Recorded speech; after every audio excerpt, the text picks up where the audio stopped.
بسم اللہ الرحمن الرحیم اللہم صلی علی محمد وعلی آل محمد وبارک وسلم۔ بخاری شریف کا ہم مطالعہ کر رہے ہیں۔ صدقۃ الفطر کے بارے میں رسول اللہ صلی اللہ علیہ وسلم کا فرمان۔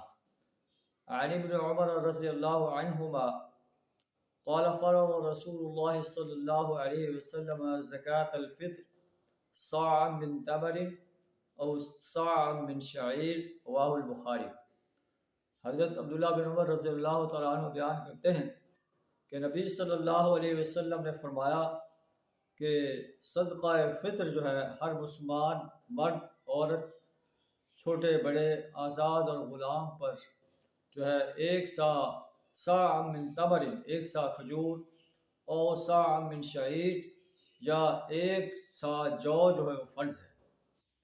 وَأَمَرَ بِهَا أَن تُؤَدَّى قبل خروج الناس إلى الصلاة، اور صدقہ فطر جو ہے لوگوں کو ادا کرنا چاہیے نماز کی طرف جانے سے پہلے، یعنی نماز عید ادا کرنے سے پہلے، عید الفطر ادا کرنے سے پہلے صدقہ فطر جو ہے ادا کر دیا جائے، تاکہ وہ لوگ جو غریب ہیں وہ بھی عید کی خوشیوں میں شامل ہو سکیں۔ اللہ سے دعا ہمیں نبی صلی اللہ علیہ وسلم کے اس فرمان پر عمل کرنے کی توفیق عطا فرمائے۔ وآخر دعوانا ان الحمد للہ رب العالمین۔